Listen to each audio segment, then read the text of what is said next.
Salut à tous, bienvenue dans cette nouvelle vidéo à 24 heures de cette deuxième journée de Ligue des Champions. Nono est avec nous, salut Nono.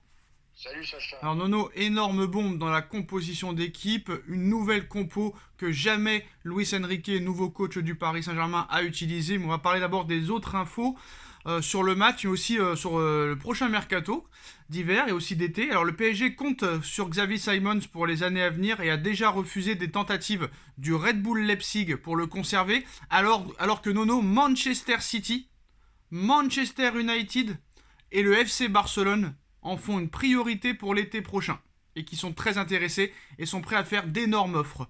Paris a clairement fait comprendre aux prétendants qu'il n'est pas à vendre. Donc très clairement, Nono, l'éclosion de Xavi Simons rend fou tous les clubs européens. Donc peut-être que le Paris Saint-Germain a bien fait de le prolonger et de le garder, mais peut-être que le PSG aussi a fait une erreur de ne pas lui donner sa chance cette saison. Qu'est-ce que tu penses de l'éclosion de Xavi Simons? Toi qui voulais le vendre 35 millions d'euros, tout le monde en interne veut absolument le garder. Et aussi, deuxième question, Nuno, en disant et en faisant comprendre qu'il n'est pas à vendre, est-ce que c'est pour demander peut-être un prix exorbitant et vouloir le vendre à l'arrivée? C'est très simple, soit ils le vendent à une somme très très rondelette, et là c'est vrai que j'ai dit 35, là il faudra peut-être multiplier par deux. Bon, maintenant on va parler du joueur, il a explosé carrément. Lui aussi, j'ai trouvé qu'il était transformé physiquement, il a pris une stature physique incroyable, il explose depuis 2 saisons. Voilà, il n'y a pas 36 solutions. Soit tu le gardes et tu lui garantis une place de titulaire, ou autrement il va bouder, ou soit tu le vends une somme très très rondelette. Voilà, tout simplement. Et en plus, il a mérite sa place de titulaire. Alors, Achraf Hakimi, Nono, est le joueur ayant réussi le plus de passes dans le dernier tiers du terrain dans le top 5 des championnats européens, avec 209 passes réussies depuis le début de saison. Le joueur du Paris Saint-Germain devance Luis Alberto et Frenkie de Jong. Est-ce que Achraf Hakimi est le meilleur Parisien juste derrière Ugarte en ce début de saison? C'est tout à fait exact. Hein. On va le mettre à égalité avec Ugarte. Un Hakimi transformé, révigoré, très très magnifique latéral. Voilà, on se demandait ce qui lui arrivait les saisons précédentes. Il est libéré d'un poids, lui aussi. Il est libéré de Messi. Malheureusement que j'aime pas parler de Messi en mal, mais bon, qui lui donnait pas un ballon. Là, il a une très bonne relation avec Dembélé, quoi qu'on en dise. Voilà, un Hakimi transformé, puis tu le vois à son visage, heureux de jouer. Non, très très bien cette année. Alors c'est parti pour l'avant-match Newcastle-Paris Saint-Germain. Alors c'est vrai que du côté des spécialistes, des observateurs, on est assez inquiet avant ce match, vu que le Paris Saint-Germain a gagné que 3 matchs en ce début de saison, et pas contre des grosses équipes en plus de ça. Alors du côté de Newcastle, Nono, quatrième du dernier championnat, qui est en pleine bourre en ce moment, qui vient d'aligner 4 matchs en défaite, qui a éliminé City, qui marque beaucoup de buts, qui en prend très peu. Et malheureusement, alors il n'y a pas de forfait pour le moment à l'heure où on parle, mais Sky Sport annonce que Sandro Tonali, Sven Botman et Joelinton, trois titulaires indiscutables de Newcastle, sont absents de l'entraînement avec les Magpies à 24 heures de Newcastle Paris Saint-Germain. Alors il n'y a pas de forfait annoncé. Admettons que ces trois joueurs ne sont pas là, Nono, est-ce que ça change beaucoup de choses? Bon, ça change un petit peu la donne. J'ai vu quelques matchs de Newcastle. Écoute, Tonali, ça y est, il a une place importante dans l'effectif.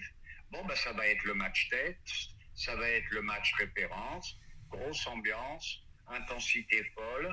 Voilà, écoute, hein, là, de toute façon, mercredi soir, on en saura plus vraiment sur l'état du PSG. Sandro Tonali qui a été longtemps une piste et une cible de Leonardo.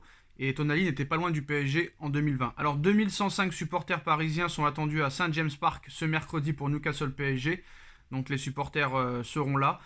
Et maintenant on va parler de la composition parisienne de Luis Enrique, Nono. Et ça sera une composition normalement à 99% officielle qui n'a jamais été utilisée depuis le début de saison sous l'ère Luis Enrique avec ses nouveaux joueurs.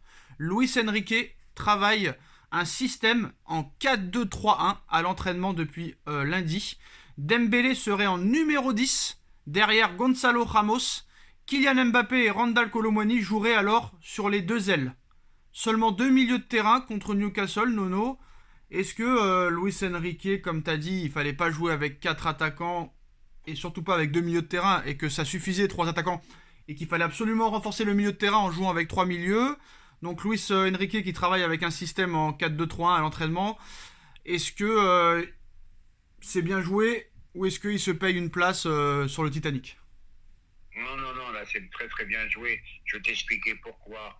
Parce que là déjà, tu as Ramos installé à sa place. C'est un très très gros travailleur, style Cavani, qui défend beaucoup. Donc ça c'est une bonne chose. Dembélé, je le préférerais peut-être même en 10 que sur l'aile, parce qu'il a une très belle qualité de passe, quoi qu'on en dise. Bon, bah écoute, moi c'est une composition qui me plaît. Et espérons qu'il y aura un bel équilibre et que ça puisse passer, quoi. Bah espérons, c'est peut-être pas si bien joué que ça, Nono, sachant que hier tu disais que très clairement s'il jouait avec 4 attaquants et 2 milieux de terrain, il se mettait une balle dans la tête. Oui, mais là, la différence, c'est que Ramos, ça change la donne. Ramos, c'est un avançant qui bosse beaucoup, qui redescend beaucoup, qui défend beaucoup. Donc, si tu veux, ça change un petit peu la donne. Dembélé déplacé, numéro 10, qui peut renforcer un peu le milieu, ça change la donne aussi. Voilà, donc, voilà, mais c'est quand même dangereux, hein. C'est quand même dangereux que deux milieux de terrain, hein, malgré tout, hein. S'il défend autant, pourquoi il défend pas? Pardon? S'il défend autant, Ramos, pourquoi il défend pas? Mais il défend Ramos. Pourquoi Ah tu bah dis moi pourquoi il je défend? vois, on va pas les mêmes matchs alors, Nono. On voit pas les mêmes Ah bah, matchs. je suis désolé. Ramos, c'est un avançant très travailleur. Moi, Ah je suis peut-être désolé, hein. peut-être au Benfica, mais moi je le vois jamais décrocher. Hein. Eh ben, on regardera, tu verras. On verra mercredi. Ah, on verra mercredi, je suis curieux de voir ça. En tout cas, bon bah moi, les 4-2-3-1 au Paris Saint-Germain, on peut pas vraiment dire que ça a déjà fonctionné. Hein. On se rappelle de l'ère Tuchel avec Mauro Icardi, Angel Di Maria, Neymar, Mbappé. Ils jouent en 4-4-2. C'est pas pareil qu'un 4-2-3-1. C'était plus un 4-4-2. Alors c'est vrai que Di Maria il jouait au milieu de terrain au Real, donc voilà. Mais ça c'est pas resté longtemps sur le long terme. Il y a aussi, je crois, Pochettino qui a tenté ça avec Di Maria, Messi, Mbappé, Neymar, ça n'a pas fonctionné. Pourquoi ça fonctionnerait, Nono, cette année? Ah, ben attention, je suis pas en train de te dire que ça va fonctionner à 100%, hein. Écoute ce que je t'ai dit tout à l'heure. On saura mercredi soir si ce système a fonctionné. Est-ce que c'est la direction, est-ce que c'est la direction qui impose Enrique de mettre les 4 stars devant, sachant qu'ils ont coûté très très cher?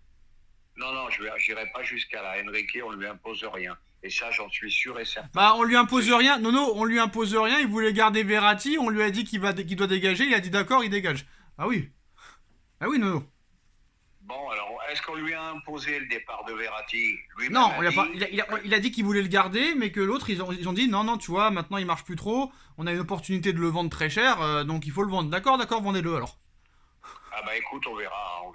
Là-dessus, je ne veux pas revenir sur ce débat-là. Moi, quoi qu'il arrive, 4-2-3-1 ou 4-3-3, 4-4-2, faut l'oublier. Bon, ben, c'est dangereux malgré tout que deux milieux de terrain. C'est ça écoute ce que je te dis. Écoute ce que je te dis, Yo-Yo. Au milieu de terrain, deux milieux contre Newcastle, gros physique, grosse intensité, ça fait peur.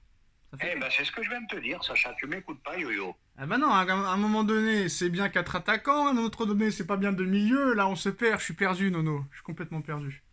Eh, tu te perds pas, tu m'écoutes pas, Yo-Yo. Alors, c'est quoi la meilleure solution alors? Moi, j'aurais renforcé le milieu de terrain. Mais là, tu me parles d'une composition qui va avoir lieu. Donc, je te dis ce que je pense, tout simplement. Bah oui, mais le milieu de terrain, il est pas renforcé là. Ben oui, bah Sacha, Yo-Yo, tu m'écoutes pas quand je parle. En quoi il est renforcé le milieu de terrain avec cette compo? Eh ben le milieu, il n'est pas renforcé. Je te dis, la seule différence, c'est que t'as un avançant de travailleur. Voilà, c'est tout ce que je t'ai dit. Donc le milieu n'est pas renforcé. Le milieu n'est pas renforcé, on est d'accord. Donc on va peut-être au-delà de très grosses désillusions ou de très grosses surprises peut-être. Eh ben surtout que si Emery et Ugarte font pas leur match à 100%, tu risques de te faire transpercer. Hein, attention, Avenir c'est un voyant. Tout ce qu'il dit, ça arrive. Hein. Attention. Hein. Eh ben Avenir, on lui réglera son compte mercredi soir. Si on le retrouve, bien sûr. Si on le retrouve. Si on le retrouve. Mais par contre, il te faudra un Ugarte à 100% et un Zahir Emery à 100%. Bah, il faudra tous les joueurs à 100% quoi qu'il en soit.